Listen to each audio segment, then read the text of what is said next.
Hello and welcome to the PardeuxRaids.com raid guide. I'm Pardeux and I'll be talking you through the heroic Stoneguard encounter. Stoneguard is the first encounter in Mogu'shan vaults and is a council-style fight somewhat reminiscent of the Omnitron defense system within Blackwing Descent. There will be 4 bosses on 25-man and only 3 on the 10-man version.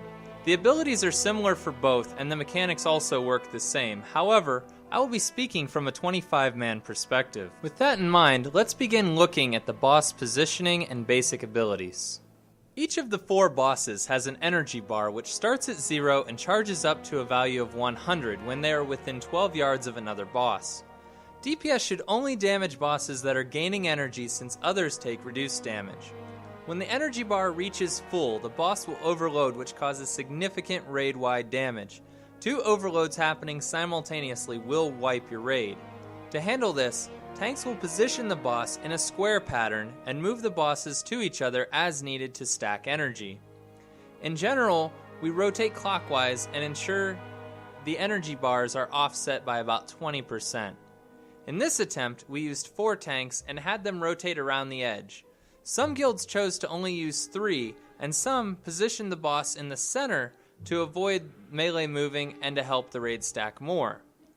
This gives more melee DPS uptime, but also causes more mines and pools near the stack, so we opted out of this strategy. The take damage is also significant, so having the extra tank helps spread the damage a little bit more. For 10-man, only 2 tanks are required, but 3 can be used if tank damage is a problem. Next, I will cover the boss abilities. Each boss is associated with a unique color.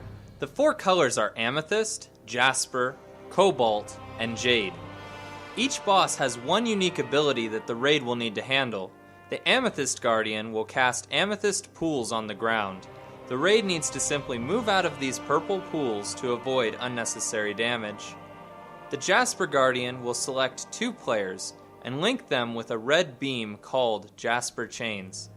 The 2 players will take damage if they are more than 10 yards apart. Each time they take damage, they gain a stacking debuff which increases the next tick of the damage, stacking up to 15 times. The players linked need to stack on one another and move together until the proper time to clear the chains. The Cobalt Guardian places cobalt mines on the ground, which will solidify after a few seconds.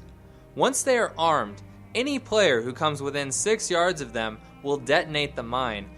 These mines will nearly one-shot a player, so they should be avoided until the proper time to clear them.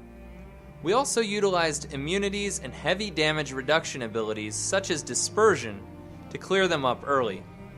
The Jade Guardian will cast Jade Shards, which do damage to the raid. These are not much of a threat, but need to be healed through and are the reason that healers will not want to allow players to remain under 20% health. Each Guardian will also cast a Petrify, and as mentioned before, an Overload. The Guardians will begin to petrify the raid in a random order. Once a Guardian starts to petrify the raid will take 90% less damage from that Guardian's abilities. However, after 1 minute, the raid will solidify, resulting in a wipe. To counter this, you must overload the Guardian in order to stop the petrify. Due to the damage reduction, Jasper Chains should be removed during Jasper Petrification, and Cobalt Mines should be detonated during the Cobalt Petrification. As an example, let's say the Jasper Guardian begins to petrify the raid. All players with the chains will immediately spread out and take the remaining stacks of their chains in order to clear them. The tanks will ensure that the Jasper Guardian gains energy all the way up to 100 in Overlords within 60 seconds of that petrify. The raid then resumes its normal rotation. The abilities covered until this point happen in both raid sizes and for normal and hard mode difficulty. The mechanic that is introduced in hard mode is called Energized Tiles.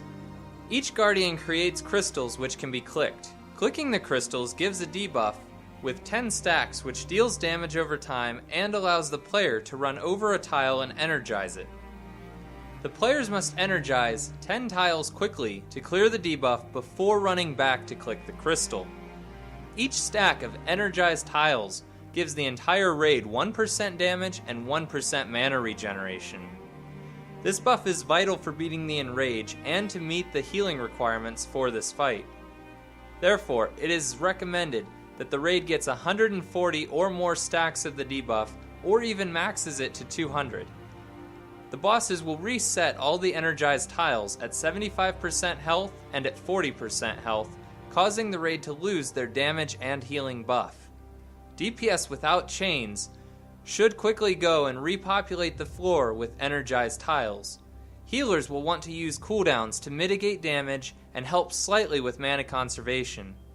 At the time of the tile reset, the primary concern of the raid should be getting back to 140 plus stacks as quickly as possible. Some quick tips from my experience with this encounter. In this fight, there are a lot of things that can go wrong. Two primary things for players to get down are stacking for the Jasper chains and avoiding the Cobalt mines. The Cobalt mines are nearly always an instant death if players fail to avoid them, as are players who allow more than one stack of chains to hit them consecutively. Surviving the phases without energized tile is also key, which is why it is important to get stacks back up quickly. For this fight we used 8 healers and 4 tanks. One healer was assigned to each tank, and the remaining healers kept hots on the tanks and focused on raid healing. Most attempts were still quite a bit ahead of the enrage, so it was a matter of keeping everyone alive for the 40% and below phase. We used Bloodlust once we had tiles energized after the 40% reset. Thank you for tuning in to another raid guide by PardeuxRaids.com. I hope this guide has been helpful for your guild and your progression. Feel free to check out other resources provided at my site and to leave questions and comments. You can also subscribe to my YouTube channel or follow me on Twitter at PardeuxRaids for information on the most recent updates to my site and videos.